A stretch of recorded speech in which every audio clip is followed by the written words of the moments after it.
Bueno, chicos, a ver. Hoy, hoy vamos a ver la otra parte de los capítulos iniciales de la materia, que es sobre el examen físico. ¿Se escucha bien? ¿Se ve bien? Sí, profe, todo bien. Sí, Sí, bien, todo gracias. bien. Porque lo veo medio raro yo en la pantalla, por eso si se bloquea o se escucha raro, me avisan, sí. Me parece que algo es la conexión, por las dudas. Bien. Hoy vamos a hablar sobre el examen físico. La semana pasada vimos la historia clínica y la primera parte, que era la anamnesis, donde interrogamos al paciente sobre motivo de consulta, los síntomas que tiene, los antecedentes que tiene. Entonces, luego de eso viene la parte del examen físico, que lo que hacemos es algo que lo vimos cuando mencionamos la palabra de la semiología, que estudia, es la ciencia que estudia cómo obtener los datos del paciente a través del interrogatorio o anamnesis, o de la semiotécnica, que son la semiotécnica, que es esto, son todos los procedimientos o habilidades que utilizamos para obtener información del paciente, y en este caso, lo que vamos a obtener son datos objetivos o signos, cuando en realidad en la primera parte, en el interrogatorio, todo lo que obteníamos de nuestro paciente son síntomas, es decir, solo lo que nos refiere el paciente. Y el objetivo es tratar de poder demostrar estos signos o estos datos objetivos del paciente que estén relacionados con el síntoma que es un motivo de consulta. Así que cuando uno hace un examen físico, lo que tratamos de obtener datos basales, digamos, los datos iniciales del paciente, que puedan ser observables, que lo podamos medir, así como medimos la disnea o la angina en clase 1, 2, 3 y 4, acá también se miden las cosas según grados o clases, o según leve, moderado, severo, digamos, y hay que tratar de que estos datos que obtenemos sean objetivos y sobre el estado de salud actual de nuestro paciente. Lo que vamos a hacer... Perdón, chicos, denme un segundo.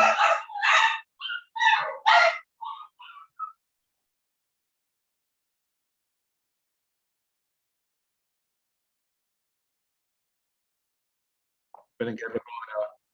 Bueno, estábamos en el segundo ítem de respecto a los objetivos del examen físico.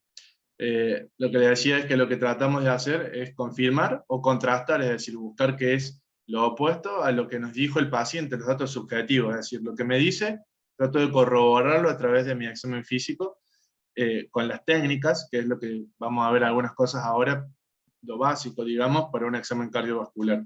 Y vamos a tratar de completar todos estos datos valorando integralmente a la persona, es decir, no es solamente algo cardiológico, sino puede haber algún otro detalle más allá del corazón que nos puede llamar la atención. ¿Sí? Básicamente, cuando vamos a hablar de examen físico, lo dividimos en 4 técnicas o en 4 partes. La principal es la inspección, que es la observación. Se trata de mirar a mi paciente y a través solo de mirar, sin intervenir, yo puedo obtener datos objetivos, porque lo que veo es objetivo. Lo puedo realizar a través de la palpación, donde mi mano sobre el cuerpo del paciente va a obtener datos, ya sea como por ejemplo en el edema, vamos a verlo más adelante, o los latidos del corazón, el choque de la punta se llama, donde uno puede percibir, o el pulso, algo más fácil a través de la palpación. Luego la percusión, que es algo que utilizamos mucho en tórax y en abdomen principalmente, y la auscultación, que es una de las herramientas básicas de la cardiología, que es la auscultación del área cardíaca y de los campos pulmonares.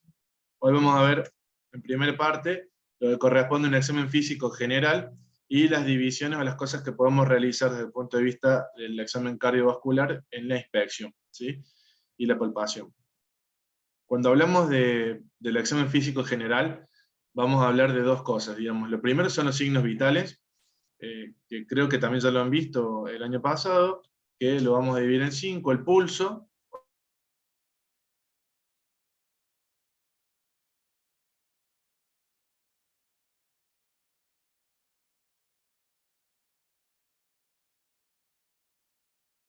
¿Se cortó?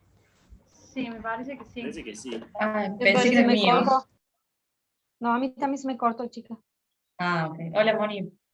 Hola, chicas, ¿cómo le va? Buenas tardes, profe. Avisale, Gracias, avisale chicas. al profe, Moni, cuando se Sí. conecte, porque le habíamos dicho que Sí. vos no podés conectar. Gracias, chicas. De nada. De nada, Moni.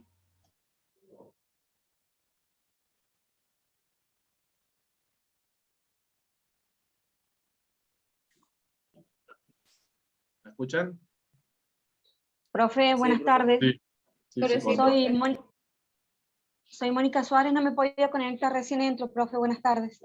No pasa nada, igual se me desconectó a mí, así que ahí sigo de nuevo. Gracias.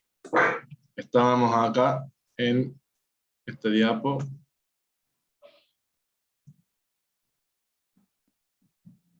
Un segundito.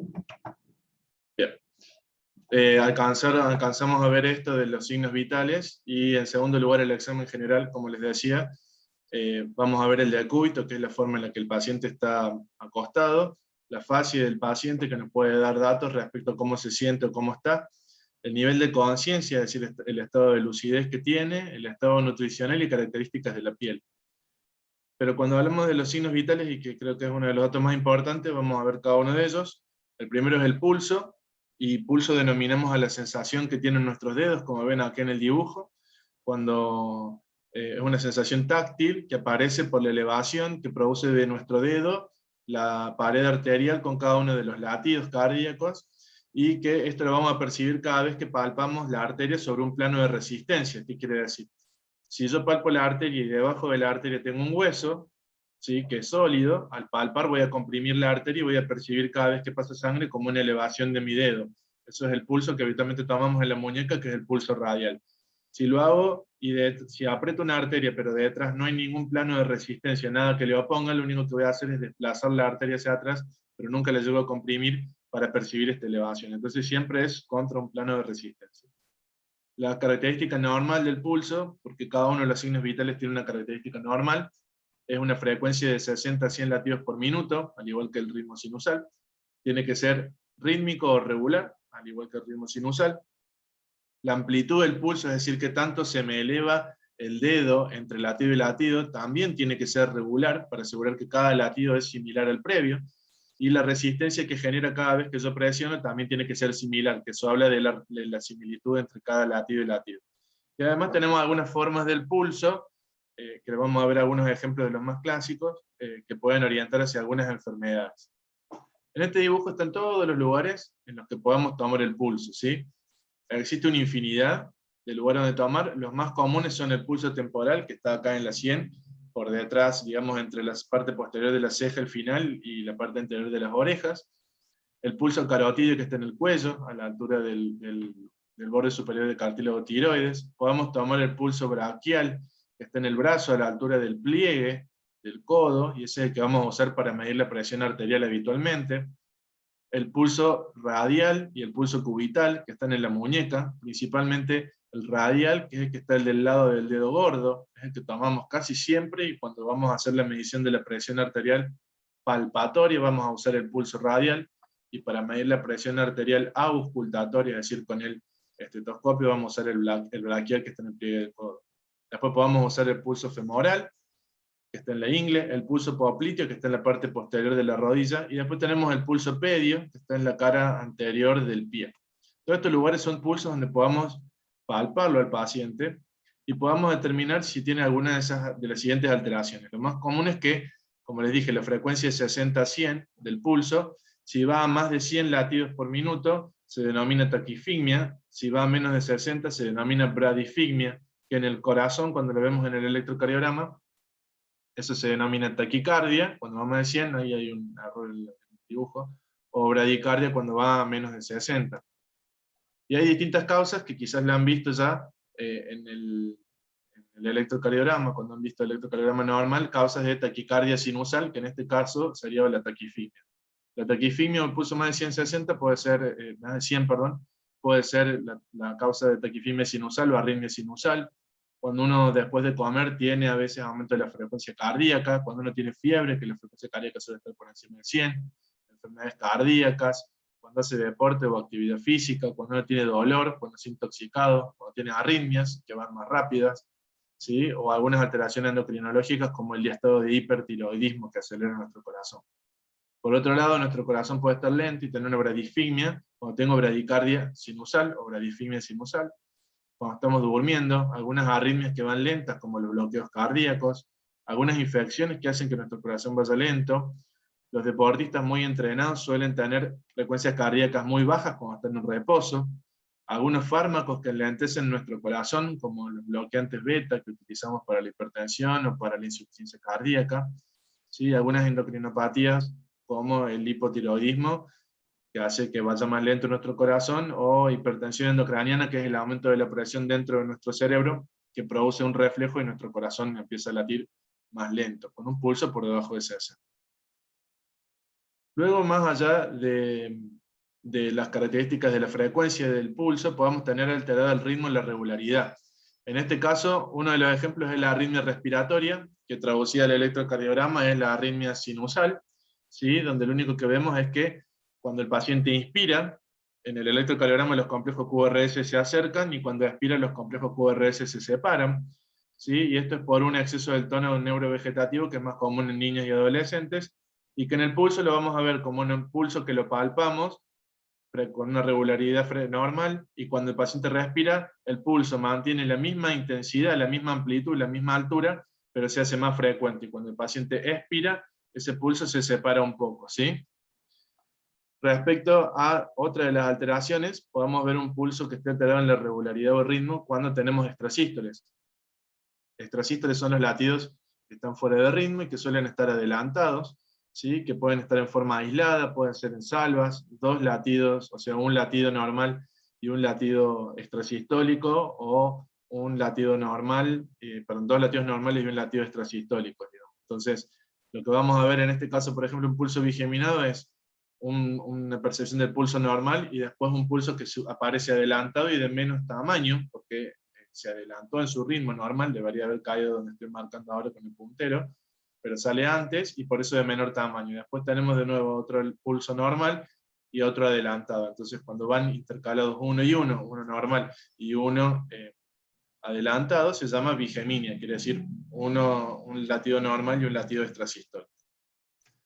Y por último, nuestro ritmo puede estar alterado de forma completa, lo que le llamamos el pulso de la arritmia completa, donde en esta arritmia, que es característico de la fibrilación auricular, lo que encontramos es que el pulso va a tener alterada la frecuencia, es decir que, como ven, cada latido está a un tiempo distinto, entonces nunca encontramos una regularidad en la frecuencia. La amplitud siempre es distinta, porque estos son más altos y estos son más bajos, entonces no tenemos frecuencia, ni regularidad, ni igualdad del pulso. Esas tres cosas están alteradas, y por eso se llama arritmia completa. Cuando uno lo palpa por primera vez, se va a dar cuenta que siente a veces que apenas le roza el dedo, otras veces le empuja fuerte, otras veces se siente normal. Todos los pulsos se sienten, cada latido se siente distinto en el pulso, es como un desorden y un caos total. Eso fue respecto a las alteraciones del pulso, referido a la regularidad. Pero cuando hablamos de volumen y amplitud, hay algunas variaciones de pulso, que acá están las descripciones, pero me parece más fácil verlo en el dibujo. Esto simula ser el gráfico de lo que uno percibiría en el pulso, ¿sí? Cuando dice máximo es lo que uno percibiría en el dedo, cuando lo está palpando, por ejemplo, a nivel de la muñeca, el pulso radial. Tenemos el pulso normal, que es el que consideramos que es el paciente que está todo normal. El pulso amplio magnum es un pulso que es muy intenso, es decir, uno pone la mano sobre el pulso radial, sobre la arteria radial, lo palpa y siente que realmente empuja muy fuerte nuestra mano, nuestro dedo hacia adelante. Eso le llamamos magnus porque es muy grande. Y puede ocurrir que tengamos un pulso que se llama magnus o alter, que sería alto, Celer o magnus Celer, donde el pulso es muy intenso, más intenso que el anterior, y en vez de caer lentamente con esta muesca al final de la caída del pulso, cae de golpe. Entonces yo siento como que pega mi mano fuerte y desaparece. Es un golpe, y es muy común de verlo en la enfermedad que se llama insuficiencia aórtica severa o moderada severa, ¿sí? Después podemos tener lo opuesto, pulsos pequeños, que son muy chiquititos, se palpan apenas, y se llaman pulsos parvus, y a diferencia del anterior, que dijimos que era Celer porque caía rápidamente o acelerado la caída, tenemos uno que se llama tardus porque es lenta la caída, entonces sentimos un pulso que nos toca el dedo y desaparece lentamente, que es más común en la enfermedad opuesta de la válvula aórtica, que es la estenosis aórtica, ¿sí? La estenosis aórtica grave, y después hay un pulso que se llama parvus Celer, que sería pequeño y de rápida caída o caída acelerada, que es común en la insuficiencia mitral. De todas formas, me interesa que sepan que hay un pulso que se llama Magnus o Magnus Celer, que es típico de la insuficiencia aórtica, y que es un pulso muy fuerte y de desaparición rápida, y un pulso que se llama parvus tardus, que es este pulso de acá abajo, donde el pulso es de muy lenta aparición y muy lenta desaparición, que es de la enfermedad de la estenosis aórtica. Por otro lado, hay otro pulso que es patognomónico del estado de shock. Cuando hablamos, recuerden que el pulso es un signo, porque es algo que se puede objetivar en el examen físico, y dijimos que patognomónico básicamente habla directo de un diagnóstico, y al decir eso, el pulso filiforme, le estoy poniendo el diagnóstico de shock a nuestro paciente. Es un pulso que es muy rápido, es decir, muy taquifícmico, es muy muy rápido, y muy pequeño y muy suave, muy débil, apenas se siente el pulso, y es muy común en los pacientes que están muy hipotensos, que están deshidratados o que están en shock. Directamente nos habla de un estado circulatorio grave. Y después podemos encontrar en algunos pacientes un pulso que se llama alternante, que la forma más fácil de explicarlo es con el gráfico, donde vemos que un latido tiene una amplitud o intensidad de pulso, y el latido siguiente es más bajo. El siguiente es más alto o más intenso, y el próximo es menos intenso. Entonces tenemos una onda de pulso fuerte y una onda de pulso débil. Eso es característico de los pacientes con insuficiencia cardíaca avanzada, donde cada latido del corazón no es igual. Entonces una vez el volumen eyectado es más grande, y en el latido siguiente es más débil porque el corazón queda agotado entre latido y latido. Y existe otro pulso más, que se llama pulso paradojal o pulso de Kussmaul.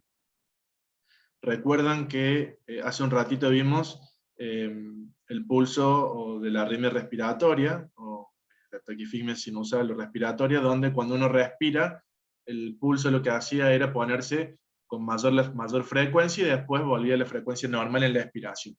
Lo que ocurre en el pulso paradojal es que cuando el paciente inspira, el corazón acelera un poco, como vemos en el dibujo, pero lo que ocurre es que la amplitud del pulso cae. Entonces cuando el paciente respira profundo, la amplitud disminuye, entonces nuestros dedos lo que perciben es que el pulso inicialmente viene de característica normal, y cuando el paciente inspira, se pone más pequeño y más rápido, ¿sí? Esto es también muy patognomónico de enfermedades del pericardio, como una pericarditis o un taponamiento cardíaco, porque el corazón no puede mantener un gasto cardíaco, es decir, un volumen eyectado normal, cuando uno inspira profundo. Eso es respecto al pulso. ¿Les quedó más o menos claro o quieren que veamos algo de eso? No. A mí me quedó claro, profe. Bueno, cualquier cosa me preguntan, ¿sí? Y si no, acuérdense, el foro de la clase 2 me ponen ahí las preguntas. Después, en otro de los signos vitales es la frecuencia y tipo respiratorio. Más o menos es parecido al anterior, pero mucho más corto, porque hay menos variaciones. La respiración normal, al igual que el pulso, tiene una frecuencia normal que es de 12 a 20 ciclos por minuto, es decir, cada inspiración y expiración corresponde a un ciclo, es decir, tomar aire, inspirar y exhalarlo, y tiene que ser de nuevo, al igual que el pulso, regular y rítmica, ¿sí? Puede haber alteraciones donde el paciente lo que hace es inspirar más profundo, que se llama hiperpnea o hiperventilación. En este caso la inspiración es más alta de lo normal, y la expiración, bueno, llega de nuevo hasta la línea de base. ¿Sí? Vemos un paciente que respira muy profundo y larga el aire. Luego podemos tener alteraciones en la frecuencia. Taquipnea se llama cuando va a más de 20 ciclos por minuto, y bradipnea cuando va a menos de 12. Todo esto es importante porque la normalidad de los signos vitales nos puede avisar de algunas alteraciones del paciente. Y se puede alterar con estas tres cosas, ¿sí?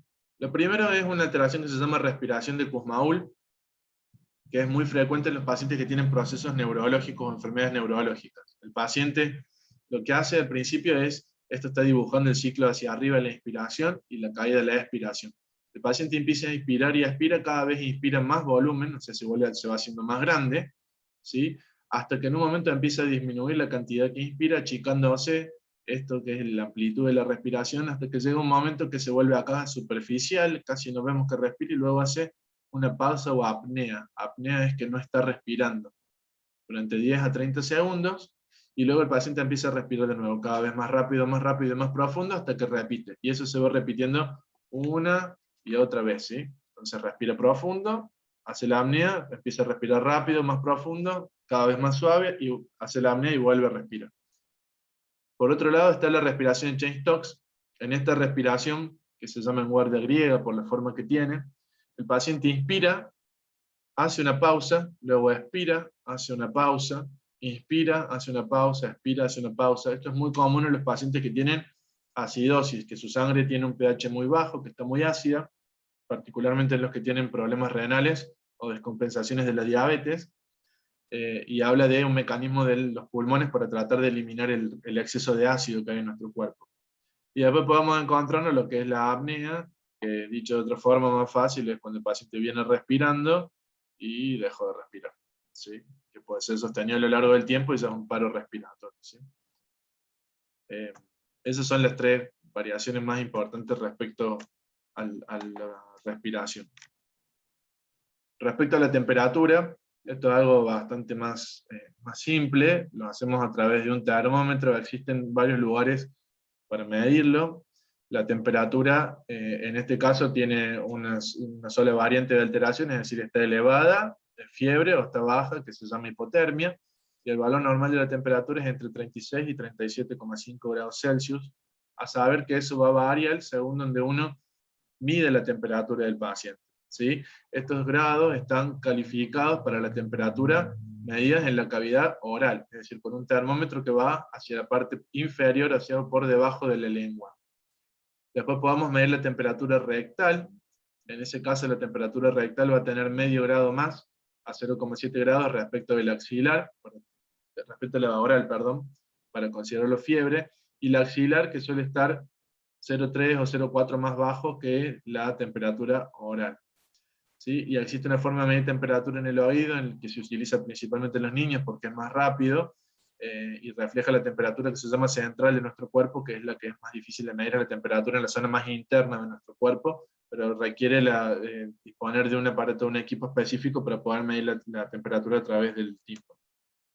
Entonces dijimos que hipertermia o fiebre es cuando la temperatura está por encima de 37,5, oral o rectal, o más de 38 cuando tomamos axilar, e hipotermia es cuando está por debajo de 35. Acá les puse un termómetro digital, para si alguno de ustedes lo ha utilizado o lo utiliza en la práctica cotidiana, sabe que los termómetros digitales frecuentemente miden un poco por debajo de los termómetros de mercurio. El termómetro de mercurio hoy por hoy ya no deberíamos utilizarlo, por el riesgo de toxicidad asociada al mercurio, entonces tenemos que utilizar estos dispositivos digitales. Entonces lo que se recomienda a veces es medirle 2 veces la temperatura para tratar de sacar un estándar, porque siempre suelen medir un poquito de menos de lo normal, y más si lo comparamos con el termómetro de mercurio, que sería el referente o el estándar para medir. ¿Sí? Y finalmente, la presión arterial, que de esto vamos a dedicar un capítulo entero más adelante, a hablar de hipertensión arterial, donde la primera definición es que la presión arterial es la fuerza que la sangre va a hacer sobre las paredes de las arterias, es decir, cómo empuja hacia afuera la sangre nuestras paredes arteriales. Que no es lo mismo que la tensión parietal, que es la presión que ejerce en este dibujo la pared, que es lo que estoy marcando, hacia adentro, y que se genera esa tensión sobre la pared porque se está sobreestirando por culpa de la presión. Entonces, presión es como empuja la sangre hacia afuera las paredes, y tensión es la fuerza que ejerce la pared para mantenerse normal. Entonces, utilizar indistintamente tensión arterial y presión arterial es algo común en la jerga clínica, pero que lo que nosotros medimos es presión arterial. No medimos la tensión de la pared de los vasos, sino que medimos la presión de la sangre sobre las arterias, ¿sí? Y hay 2 métodos para medirlo, en forma no invasiva, ¿sí? Es decir, sin pinchar a nuestro paciente o introducirnos dentro de su cuerpo, que es el método auscultatorio, a través de un esfingomanómetro, que es el tensiómetro, que puede ser de mercurio, son los viejos que lo demuestran en un dibujo, y el aneroide, que es el que conocemos todos nosotros, que se usa hoy por hoy, y actualmente ya tenemos los tensiómetros digitales, ¿sí? Donde vamos a tratar de buscar en estos 2 casos los ruidos de Kolokov, que son los sonidos que escuchamos en el tensiómetro, y en el tensiómetro digital solamente tenemos que realizar la lectura de lo que nos da la pantalla del aparato. Y tenemos el método palpatorio, donde solo vamos a utilizar un tensiómetro, un esfingomanómetro, y nuestra mano palpando sobre la arteria radial de nuestro paciente, o la arteria que es la que vamos a utilizar, que le voy a mostrar unos dibujos para medir la presión, porque se puede medir en distintos lugares, no solamente en el brazo. ¿Sí? Esa es la que no se podía medir solamente sistólica, ¿verdad? se mide solamente sistólica, claro, ahí lo vamos a ver en el dibujo. En la palpatoria solamente podemos medir la presión máxima. Y siempre la presión palpatoria es un poco más inferior, o está un poquito por debajo de la presión auscultatoria. Es decir, la auscultatoria siempre debería darnos un poquitito más que la palpatoria. Y la auscultatoria nos va a dar sistólica y diastólica, y la palpatoria solamente nos va a dar sistólica. No podemos saber presión diastólica. Pero la particularidad es que la palpatoria suele ser muy útil cuando en la presión auscultatoria no le podemos encontrar bien. La palpatoria a veces es más fácil, ¿sí? Y para medir la presión, ya sabemos, lo primero que hay que hacer antes de cualquier contacto con el paciente es la higiene o lavado de manos correcto, alcohol en gel, sanitizante, lo que tengamos disponible tenemos que utilizar antes, tener el esfingomanómetro, tensiómetro y un estetoscopio. Al paciente lo vamos a poner en una posición cómoda, tiene que estar tranquilo nuestro paciente, y como habitual vamos a utilizar el brazo, así que descubrimos el brazo y lo tenemos que tratar de colocar a la altura del corazón. Tiene que estar en reposo 10 a 15 minutos antes, y por lo menos pasar más de 30 minutos si fumó o tomó café, idealmente 45 incluso sería mejor. Entonces este es un ejemplo de cómo lo tenemos que poner a nuestro paciente acostado, el brazo libre o descubierto, el manguito, ¿sí?, del tensiómetro apoyado sobre o colocado en la región del brazo de nuestro paciente, el cual tiene que estar en semiflexión, tratando de que el manguito quede a la altura del corazón, porque si uno cambia la posición del manguito vamos a obtener distintos resultados de la presión arterial, y lo que nosotros queremos estimar es la presión que tenemos en la aorta, o la presión a nivel del corazón. En este caso se usa un tensiómetro de mercurio, que es el que le quería mostrar que es distinto, donde acá entra una barra de mercurio, que a medida que nosotros insuflamos y le aumentamos la presión al manguito, el mercurio sube, y cuando lo soltamos va bajando el mercurio. Esto casi ya no hay y no se utiliza, ¿sí?, al igual que los termómetros de mercurio. Entonces vamos a colocarle el brazalete manguito, que tiene que estar alrededor de 2 o 3 centímetros de la zona del pliegue del codo por encima. La forma más fácil que tenemos para ubicar una posición correcta de esto es buscar el pliegue del codo, ¿sí? Supongamos, no soy buen dibujante, pero si este es el pliegue del codo, nosotros deberíamos poner a modo fácil 2 dedos de distancia hacia arriba, y por encima de nuestros 2 dedos colocar el manguito en nuestro paciente. Esos 2 dedos tienen la particularidad que nos van a dejar un espacio disponible para colocar el estetoscopio, porque ahí nosotros vamos a buscar, en ese lugar, la presencia del pulso, en este caso humeral, para poder hacer la medición auscultatoria, es decir, paso la diapositiva, no pasa, ahí está. Vamos a localizar en la muñeca el pulso radial, ¿sí?, y en la zona del pliegue del codo vamos a buscar el pulso en la arteria humeral. Y vamos a hacer 2 cosas. Vamos a insuflar el manguito mientras estamos palpando la arteria radial, lo vamos a ir insuflando hasta que desaparece la tensión palpatoria, ¿sí? Ahí vamos a insuflar 20 o 30 milímetros de mercurio más. Es decir, no debería insuflar como generalidad el tensiómetro a 200 para medirle la presión a todos los pacientes, ¿sí? Yo debería insuflarlo un poco por encima, después de que desaparece el pulso, mientras le estoy inflando el manguito. Entonces le pongo la mano en el pulso radial, empiezo a insuflar el manguito, y cuando desaparece el pulso que yo siento en la muñeca, inflo 20-30 más, y ahí empiezo a medir. ¿Y ahí qué voy a hacer? ¿Sí? Vamos a poner el estetoscopio, la campana, perdón, la membrana del estetoscopio, a nivel de la arteria braquial, y vamos a empezar a escuchar estos sonidos, que son los ruidos de Korokov, que se dividen en 5 fases. ¿Sí? Estos ruidos aparecen porque cuando esto gris sería el manguito, el brazo, y lo rosa más oscuro sería la arteria. Cuando la arteria está por 100% comprimida no hay flujo de sangre, así que hay un silencio completo. A medida que lo empiezo a desinflar, la arteria se vuelve a permeabilizar, es decir, que empieza a fluir sangre, y aparece el primer sonido, ¿sí?, que nos indica la presión arterial sistólica. Esto luego va a ir aumentando de intensidad con un ruido posterior que aparece. Después el sonido auscultatorio se vuelve un sonido seco y bien intenso, para llegar a una cuarta fase donde empieza a apagarse. Eso va pasando a medida que vamos bajando la presión del manguito, ¿sí? Lo vamos desinflando y van apareciendo estas características del sonido. Muy difícil de detectar estas diferencias, pero sí van a poder detectar entre el primer sonido y el segundo, que son más intensos y de reciente aparición, comparado con el último, que se pone bastante más débil de intensidad y más bajo, más grave, hasta que desaparece. Cuando escuchamos el último latido que escuchamos, ¿sí? Y después de ese latido desapareció todos los ruidos, se llama presión diastólica. Y el primero que escuchamos se llama presión sistólica, ¿sí? La presión normal, como dijimos, o acá le puse, es que la sistólica esté entre 120 y 80 y la diastólica por debajo de 80. ¿Sí? De todas formas hay algunas variaciones ahí que ya lo vamos a ver en el capítulo de hipertensión arterial, pero hay que recordar que también hay otros sitios para medirle la presión arterial. Podemos medirla en la arteria radial, la que utilizamos para tomar el pulso. Bueno, podemos medirlo en forma auscultatoria ahí también.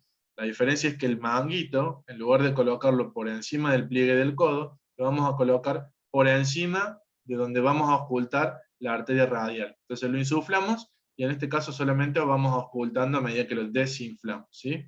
Lo mismo podemos hacer en la pierna, lo colocamos por encima del tobillo, y vamos a auscultar la arteria pediotibial posterior poniendo el estetoscopio en cada una de estas dos ramas a medida que lo vamos desinflando. Estos serían los lugares donde podamos tomar el pulso con los dedos y también escuchar la presión. Y la otra opción es colocar el tensiómetro por encima de la rodilla y colocar el estetoscopio, la membrana, por detrás de la rodilla para poder medir la presión a través de la arteria poplitea. La misma técnica, vamos desinflando, y a medida que lo vamos desinflando, escuchamos en algún momento la aparición del primer sonido, o primer ruido de Korokov, que nos dice la sistólica, y cuando desaparece la diastólica. Todos estos lugares tienen una particularidad. Si yo le tomo la presión en la muñeca tiene que estar a la altura del pecho. Si yo le tomo la presión al paciente en los miembros inferiores, el paciente tiene que estar acostado, porque si el paciente está sentado, la presión va a dar más alta, ¿sí? Porque la presión al tomarla en la pierna, y si el paciente está sentado, además de la presión nuestra, de nuestro corazón, vamos a tener la presión generada por la gravedad.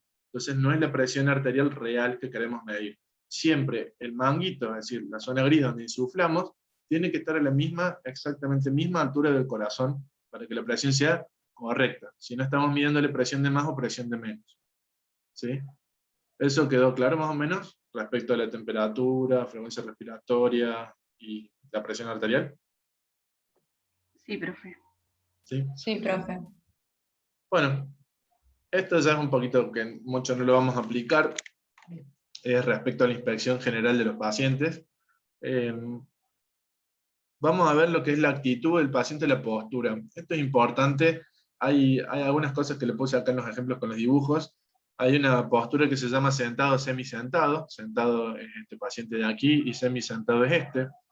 Son pacientes que no toleran, ortopnea, sería también, como vimos hoy, el paciente que no puede estar acostado porque tiene falta de aire, o una falta de aire que aparece solamente al estar acostado, como vimos en la clase pasada.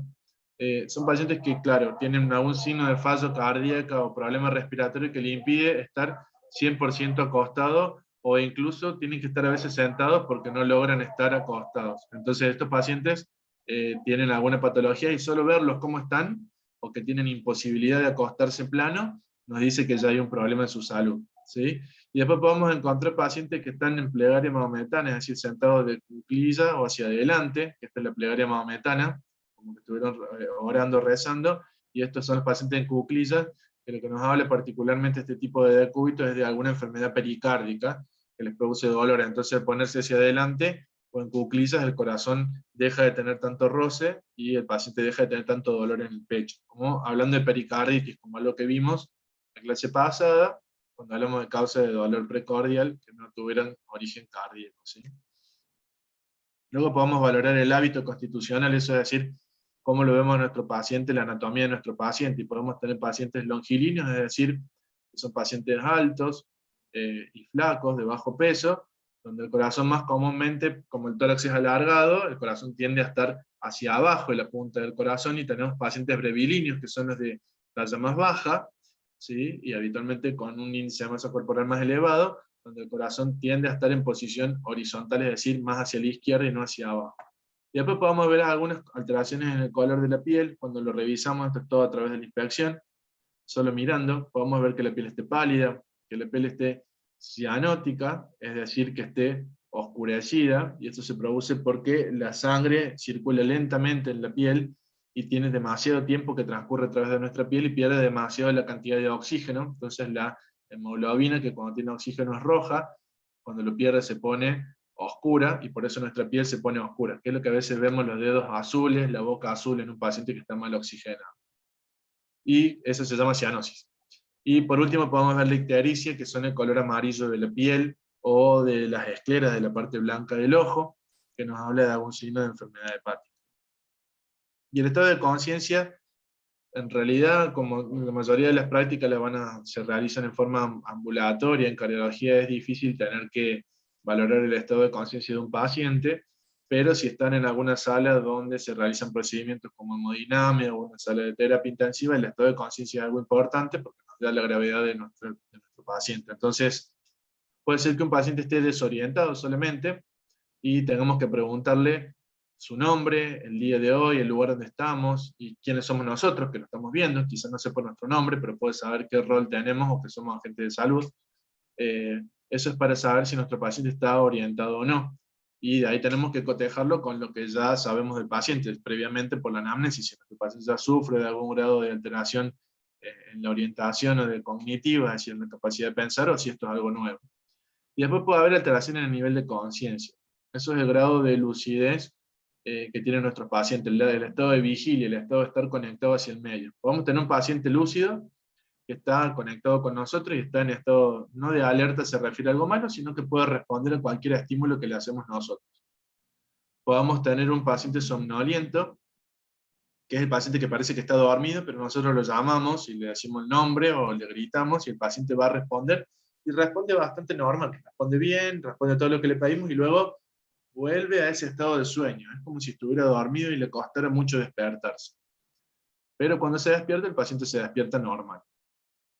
Luego podemos tener un paciente obnubilado, ¿sí? Que es aquel paciente que le habla y no responde, y lo tengo que estimular físicamente para que el paciente responda. Entonces uno le moviliza el tórax, le moviliza los hombros, le grita al oído, y en eso el paciente logramos que despierte algo, pero despierta no correctamente, despierta confuso, despierta sin poder decir bien las palabras, no sabe dónde está, e inmediatamente vuelve a caer en ese estado de obnubilación, de sueño profundo. El estado de sopor, la diferencia con la obnubilación es que el paciente no va a despertar hasta que no le hagamos un estímulo doloroso, es decir, hay que aplicarle algún estímulo doloroso, ya sea por presión de los dedos, por algunas veces tenés que utilizar, cuando por ejemplo le sacamos sangre, le sacan sangre al paciente, lo pinchan, y el paciente no siente dolor. Entonces, en ese caso solamente le podamos despertar ante un estímulo doloroso, y el despertar del paciente no es completo, sino que se despierta totalmente confuso. Y a duras penas abre los ojos y no llegan ni a balbucear alguna palabra o un sonido. Y después tenemos finalmente el estado de coma, donde el paciente no tiene ningún tipo de respuesta, ni al habla, ni a los estímulos sonoros, ni a los estímulos táctiles, ni a los estímulos dolorosos. El paciente está totalmente desconectado del medio. Esto, como les digo, no es algo que vamos a ver en consultorio, ni en las prácticas de cardiología, pero sí en una sala de hemodinamia, o en una sala de terapia, o internado que estén haciendo algún monitoreo o algo similar. Y por último, el estado nutricional, que los quiero mencionar, que dijimos algo hace un rato cuando hablamos del hábito constitucional, que son pacientes longilíneos o brevilíneos. En este caso hablamos de qué tan nutrido está un paciente. Tenemos distintos grados de nutrición. El estado normal lo medimos por esto que se llama índice de masa corporal. Es la forma más fácil y más rápida, quizás no es la más precisa, pero para lo que tenemos que saber me parece que es como lo más simple, y algo que vamos a usar poco. Cuando hablamos de un paciente que está con un estado de nutrición normal, tiene un índice de masa corporal de 18,5 a 24,9. En este caso, lo que hacemos es hacer una relación entre el peso dividido la altura del paciente en metros al cuadrado, ¿sí? Si está entre estos dos valores se considera normal. Cuando tiene entre 25 y 29,9, que tiene un grado de sobrepeso. Cuando tiene entre 30 y 34,9, obesidad grado 1 o obesidad leve.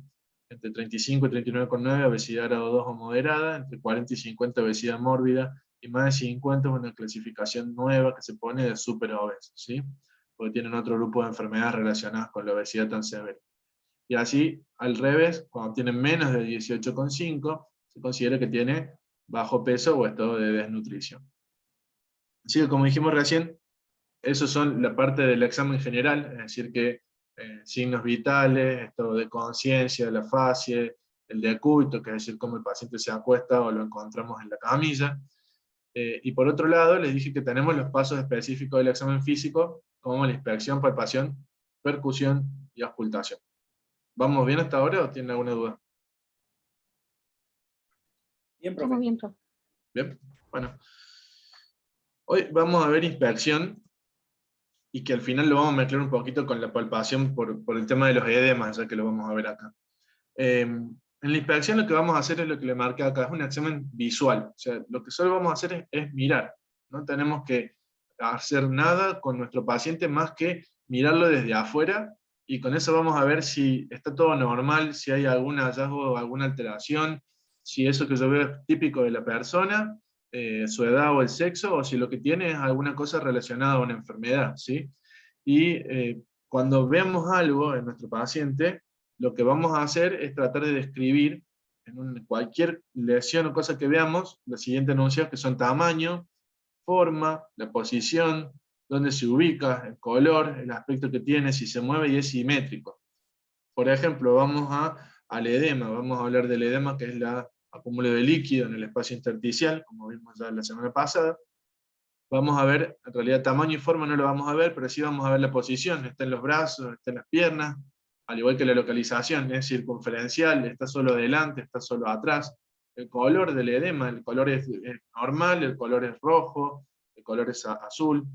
¿Qué aspecto tiene? Si es duro, si es blando, ¿sí? Y si son simétricos, porque el movimiento no va a tener, pues es algo relacionado a la piel en sí, pero si es simétrico de los dos lados o no. Esto para hablar de algo que vamos a utilizar nosotros.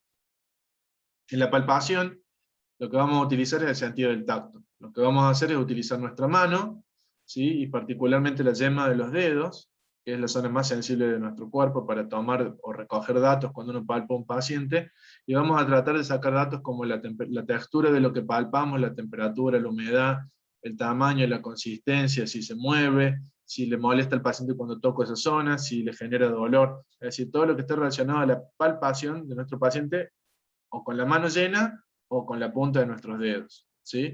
Y lo vamos a dividir en dos tipos de palpaciones, que se llama palpación superficial, ¿sí? Donde en este lugar, la palpación superficial, perdón, es lo que vamos a hacer primero, y vamos a hacer sobre la punta de los dedos, utilizamos una mano, la punta de los dedos de una sola mano, y vamos a palpar sobre lo que estamos explorando en nuestro paciente. Ahí vamos a tratar de encontrar si hay alguna alteración o alguna molestia, para luego, donde encontramos algo alterado, o donde nuestro paciente le dice que tiene una molestia o un dolor, utilizar la palpación profunda, donde ya vamos a usar una mano o las dos, ¿sí? Y en este caso vamos a hacer presión más fuerte, con con las dos manos, ¿sí? Para tratar de tener más datos respecto a lo que estamos valorando. Por ejemplo, una lesión en el abdomen, una lesión en la pierna, para palpar un pulso o algo que le moleste un ganglio bien profundo, en la ingle, cosas distintas. Todo lo que vamos a buscar a través del sentido del tacto. En el caso de la percusión, que es la tercera técnica del examen físico, lo que vamos a hacer es mezclar el tacto y el sentido de la audición. Es decir, la percusión, ¿sí? O golpear con nuestros dedos al paciente en forma metódica, ya puede ser con uno o dos dedos, o con una mano interpuesta y golpeando sobre mi mano, que está apoyada sobre el paciente. Por ejemplo, habitualmente ponemos la mano sobre el tórax y golpeamos sobre nuestro dedo, que está apoyado en el tórax del paciente, y eso emite un sonido, y lo que nosotros queremos escuchar es el sonido que emite el percutir o el golpear el tórax o el abdomen. De acuerdo a eso, nosotros podemos sacar distintos sonidos que pueden ser normales o no, ¿sí? Que es como si uno va golpeando distintos objetos de la casa, va a sonidos que son normales o no, como a veces sentimos el piso cuando se golpea que hace un sonido distinto, y es porque está hueco, o en una pared. Eso es lo que estamos buscando nosotros a reproducir en el paciente. Podemos encontrar delimitar órganos a través de la percusión, saber qué espacio ocupan en nuestro tórax, en nuestro abdomen, ¿sí? O encontrar zonas dolorosas cuando uno lo percute al paciente. Y por último, el cuarto paso o la cuarta técnica del examen físico es la auscultación, donde ahí solo utilizamos nuestro sentido auditivo. Lo que vamos a tratar de rescatar son todos los sonidos que genera nuestro cuerpo, y a interpretarlo para ver si esos sonidos que genera nuestro cuerpo son normales o no. Hay dos formas de hacerlo. Una forma directa, donde apoyo mi oído sobre el paciente y escucho directamente, Esto se puede utilizar tanto para los sonidos respiratorios como para los sonidos cardíacos.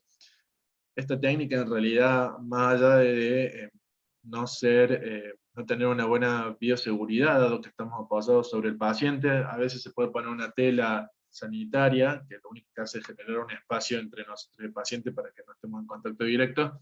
Digamos, no es una técnica que se debería utilizar hoy por hoy, sino que lo que vamos a utilizar es la técnica indirecta para ocultar, donde tenemos nuestro paciente, el estetoscopio, que se une a nuestros oídos y nos permite oír. Es decir, nosotros no tocamos al paciente directamente, sino que lo hacemos y lo escuchamos a través del estetoscopio, que además nos permite obtener mucha más información a nivel auscultatorio que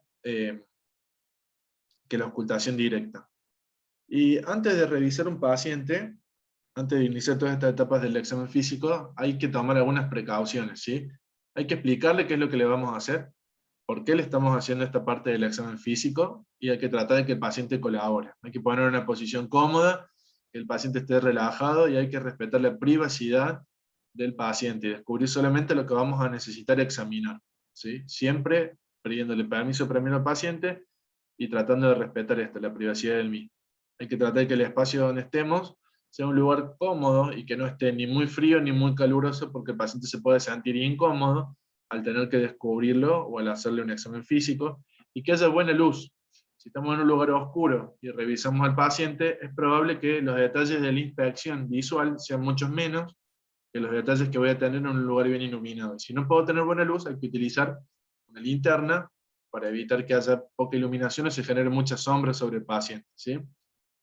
Hay que tratar de que el cuerpo esté en forma simétrica cuando lo ponemos ya sea de pie o acostado, para poder comparar las dos mitades de nuestro cuerpo, los dos brazos, las dos piernas, para ver si hay alguna diferencia, y siempre dejar para el final del examen físico las áreas o zonas de dolor de nuestro paciente, para que no esté tan incómodo.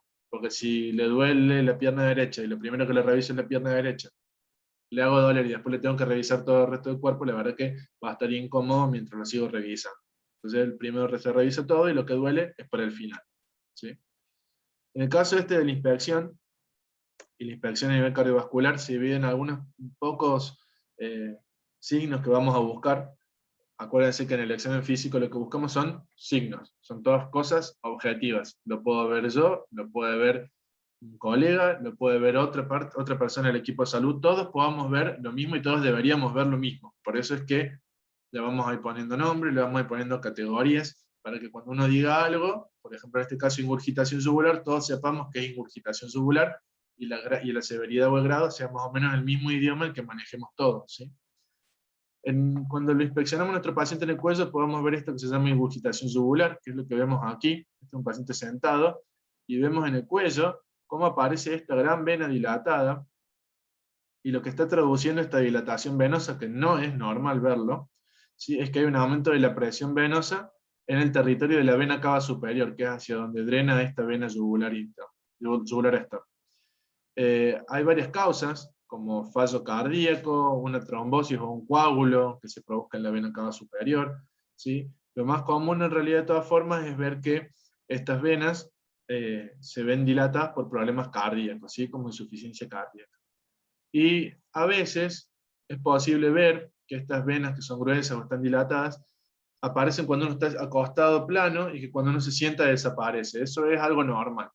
Pero verlas así ingurgitadas en un paciente que está sentado claramente es anormal. ¿Y cómo hacemos para saber si es normal o no la ingurgitación yugular de mi paciente? Acá tenemos otro ejemplo donde vemos el cuello del paciente. Aquí al medio vemos la vena yugular, ¿sí? La yugular externa, perdón, y que se los voy a tratar de marcar para que podamos ver cómo vamos a hacer para medir esto. Acá a la derecha les dejé un dibujo donde tiene explicado cómo es que se hace para medir esta ingurgitación yugular y saber si es normal o no, ¿sí? Lo primero que vamos a hacer es buscar esto, el ángulo de Lewis, que es la unión del esternón, ¿sí? El esternón tiene el manubrio esternal y por debajo tiene el cuerpo esternal. En la unión del manubrio con el cuerpo esternal, esta línea acá, se llama ángulo de Lewis. Es una zona que resalta y está a la altura del segundo espacio intercostal, ¿sí? A ese nivel le voy a encontrar el ángulo de Lewis. Entonces, mi paciente lo tengo que poner entre 30 y 45 grados, es decir, en esta posición semisentada, y a través de eso yo puedo definir el grado de ingurgitación yugular. Entonces voy a poner, como nos pone el dibujo acá, por ejemplo en esta paciente, ¿sí? Que el ángulo de Lewis debería estar por aquí, pongo una regla, ¿sí? Pongo una regla milimetrada, como lo pone el dibujo ahí, ¿sí? De nuevo, disculpen, no soy buen dibujante, trato de ponerle la mejor onda con el dibujo, es más de la compu. Esta regla, ¿sí? Va a estar acompañada de un elemento que puede ser quizás nuestro dedo, un lápiz, otra regla, que lo voy a ir levantando hacia arriba o hacia abajo según el grado de ingurgitación que tenga mi paciente. Entonces, lo normal es que la ingurgitación yugular, es decir, esta vena que estamos viendo aquí, no sobrepase los 3 centímetros de altura desde el manubrio external, es decir, que esta distancia no sea más de 3 centímetros, en posición semisentada, ¿sí?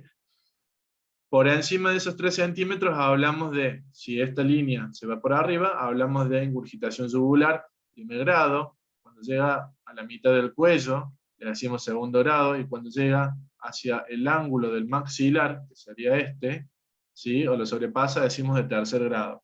Eso es en una forma visual, es decir, sobrepasa los 3 centímetros del ángulo de Lewis, primer grado, a la mitad del cuello segundo, y a la altura del maxilar, del ángulo del maxilar, tercero.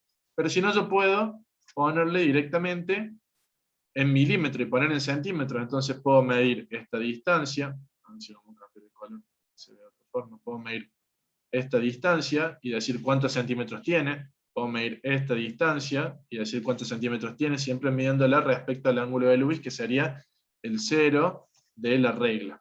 ¿Se entendió más o menos? Sí, profe. ¿Sí? Profe. Bueno, Sí, profe. este es algo que vamos a utilizar muy frecuentemente y que lo van a ver. De nuevo, en una ergometría no, pero en un monitoreo sí lo pueden encontrar y es algo muy valedero, sí.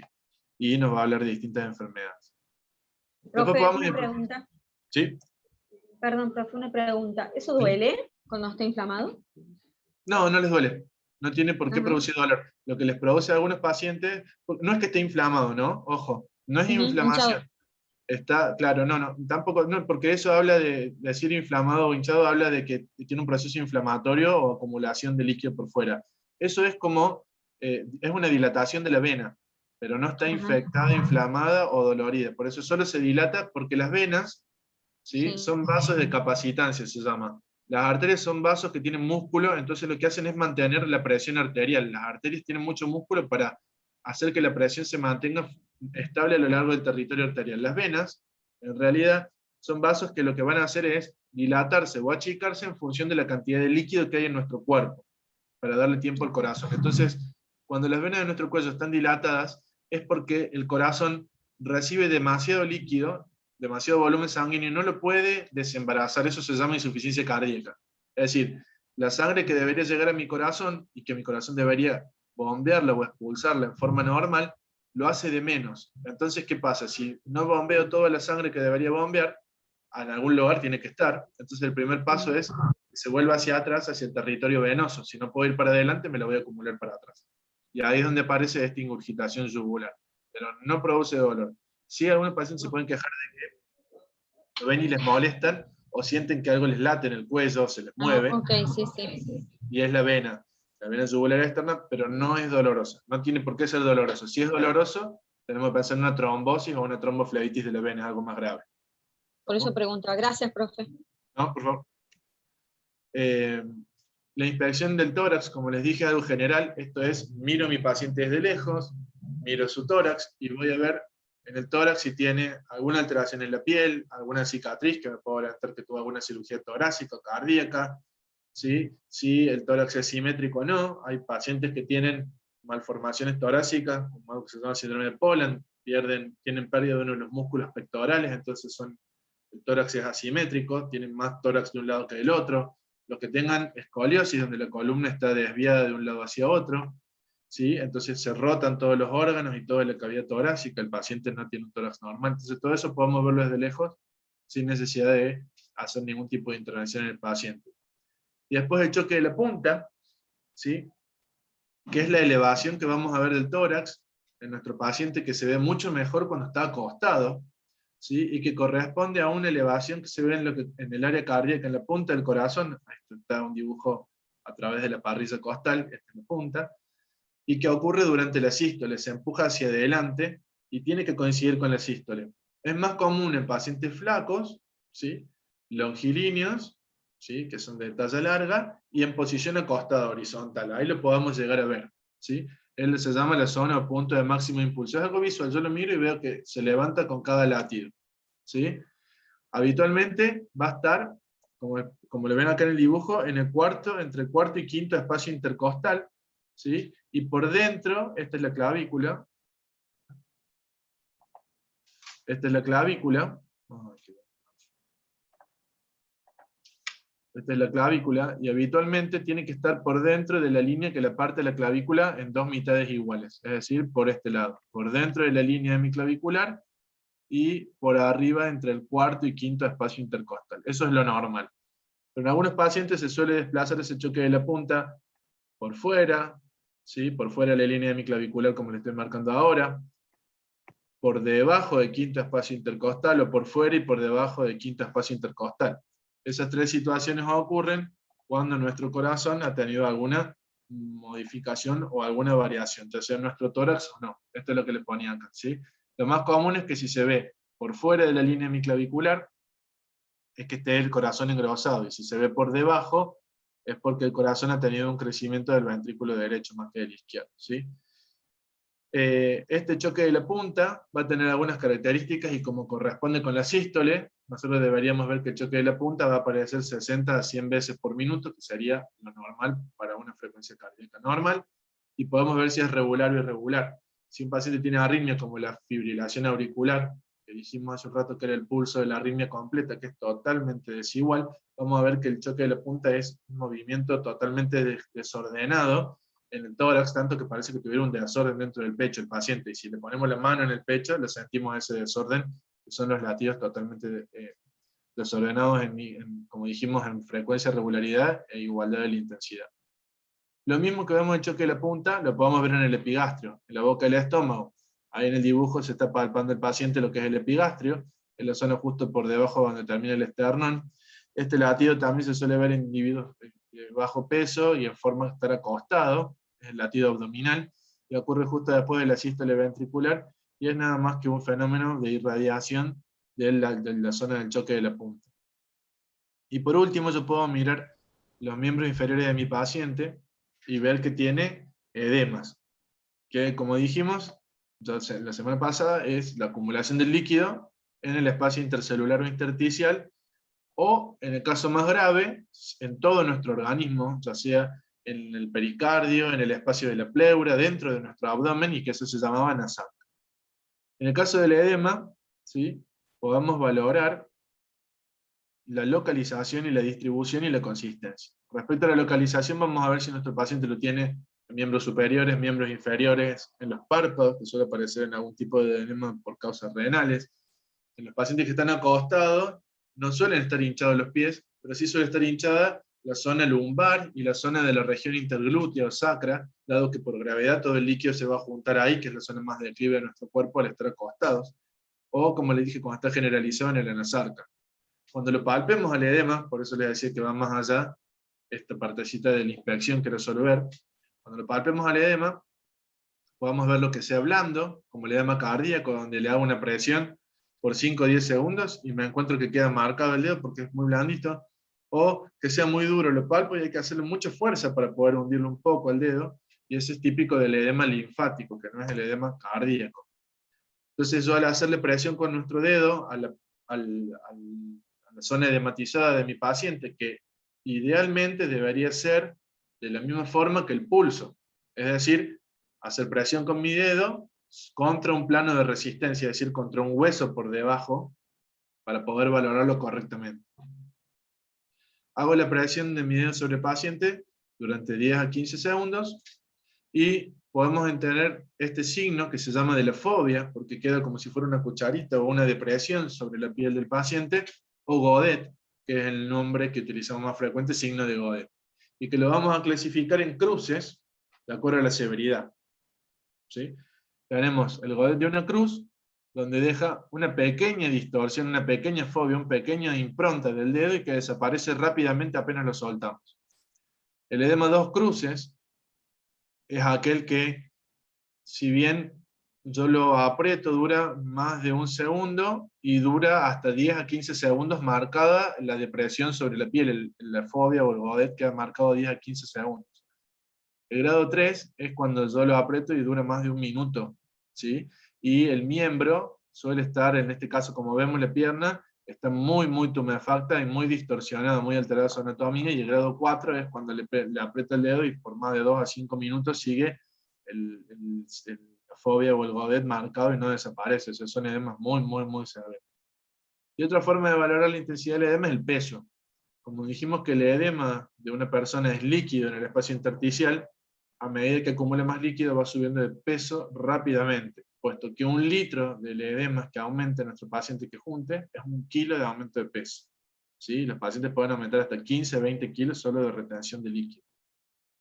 Pero además de la severidad del edema, es decir, qué tanto tiempo queda marcada la fobia, qué tanto tiempo queda marcada después de que lo suelto, podemos categorizarlo según niveles, en grado 1, 2, 3, 4 y anasarca. Grado 1 le ponemos cuando el edema, en el caso de los edemas cardíacos, solo llega al tobillo.